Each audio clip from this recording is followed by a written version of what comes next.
Ho'p, assalomu alaykum hammaga. Bugun biz yangi loyiha quramiz. Bu loyihaning oti prinsiplar. Ya'ni borib biz prinsiplar podkastgacha boramiz. Xudo xohlasa, nasib qilsa. Xo'p, bugun biz sizlar bilan bitta prinsip haqida gaplashamiz. Nimaga prinsip kerak va prinsiplar qanaqa bizga kuch beradi? Nima uchun bizning prinsiplarimiz bo'lishi kerak? Shu haqida. Men prinsiplardan qatnay olaman. Shu haqida gaplashamiz. Xo'p, men o'zimga bitta daftarcham bor. Bu yerda men prinsiplarimni yozib boraman. Misol uchun, menda bor stressni yengish prinsiplari, qaror qabul qilish prinsiplari, odamlar bilan muloqot qilish prinsiplari bor. Mana shu prinsiplar orqali men mana shu jarayonlarda kamroq xato qilishni boshlayman. Ya'ni qaror qabul qilishda juda ko'pchilik xato qilib tashlaydi. Agar siz prinsiplaringiz bo'lsa, o'sha prinsiplar natijaviy prinsiplar bo'lsa, ya'ni boshqalar hayotida zo'r natijalar bergan prinsip bo'lsa, siz katta ehtimol bilan qarorlaringizni to'g'ri qabul qilasiz. Undan tashqari stress bo'lmaysiz, agarda siz prinsiplaringiz bo'lsa, o'ziga yarasha o'sha prinsiplar sizga eslatib turadi. Stress bo'lmaslikda, ya'ni usullar bo'ladi. Mana shu usullarga boy prinsiplarni sekin-asta ishlab chiqishni boshlaysiz. Xo'p, men sizlarga maslahat beraman, har bitta prinsipni yozib olib, o'zingiz hayotingizga tatbiq qilishni. Bugungi prinsip ham juda ham kuchli prinsiplardan bittasi. Xo'sh, konstitutsiyani bilasizlar? Konstitutsiyada qonunlar bor. Qonunlarga odamlar bo'ysunadi. Agarda qonunlarga bo'ysunilmasa, davlat yaxshi yurmaydi, ya'ni davlat maqomidan ayriladi.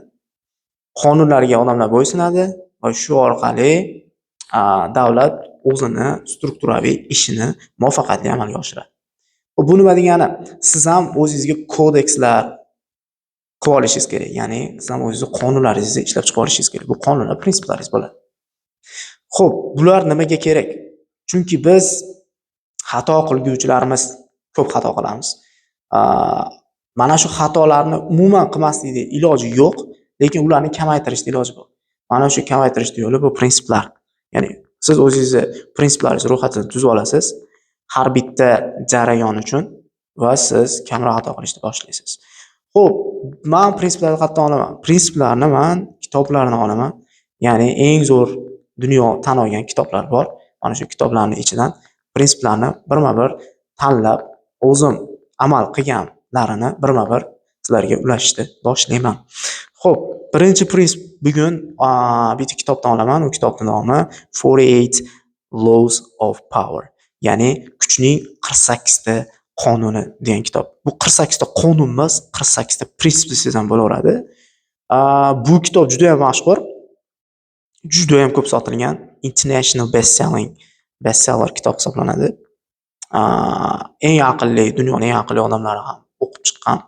Ayniqsa siz kuchli bo'lmoqchimisiz, boshqalarning oldida haybat, sir, qanaqadir mavqe yoki yaxshiroq olinishni istamoqchimisiz, psixologik kuchga ega bo'lmoqchimisiz, mana shu kitobdagi prinsiplar, ya'ni qonunlarni birma-bir o'zlashtirish kerak. Xo'p, o'shalardan bittasi bo'lgan, biz gaplashamiz hozir. O'sha eng yoqtirgan qonunlardan, ya'ni prinsiplardan bittasi, o'zim prinsip bo'lganman shu narsani. Lekin amal qilishga kelsak, to'g'ri, sekin-sekin amal qilishni boshladim. Xo'p, lekin uncha bo'lgani yo'q. Xo'p, o'sha prinsipning nomi keragidan kamroq gapir prinsipi. Xo'p, keragidan kamroq gapirish kerak. Nimaga kerak? Keragidan kamroq gapirish maxfiylik va sir beradi sizga. Haybat beradi. Tarixda juda ko'p dono insonlar bo'lgan. Ularning eng ommaviy odatlaridan bittasi bu kam gapirish bo'lgan. Kam gapirish ham emas, keragidan kamroq gapir prinsipi bu.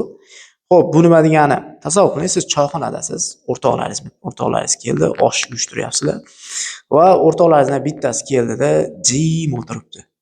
Umuman gapga qo'shilmayapti. Eshityapti-yu, lekin gaplarga qo'shilmayapti. Hammani qiziqishi o'sha insonda bo'ladi. E'tibor emas, qiziqishi. Chunki nimaga gapirmayapti degan narsalar, ya'ni maxfiylik va sir miyamizga umuman yoqmaydi. Qatta maxfiylik ko'rdik, sir ko'rdik, biz intilamiz o'sha narsani bilgani. Miyamiz rosa qiziqadi o'sha narsani bilgani. Xo'p, u nimaga jim o'tiribdi?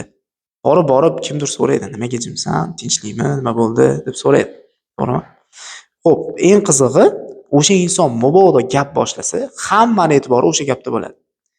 Chunki u gapirmadi, uni gaplari ahamiyatli bo'lishni boshlaydi. Jim o'tirgani va kam gapirgani sababli. Xo'p, keragidan kam gapirish mana shunga o'xshagan sizga haybat, sir berishni boshlaydi. Bu juda ham zo'r ishlaydi, chunki qancha ko'p gapirsangiz, shuncha ko'p xato qilasiz.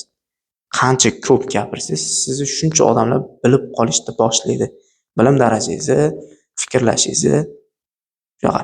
Agarda siz psixologik kuchga ega bo'lmoqchimisiz, ommaviy joylarda kamroq gapirib, ko'proq eshiting. Sog' bo'linglar.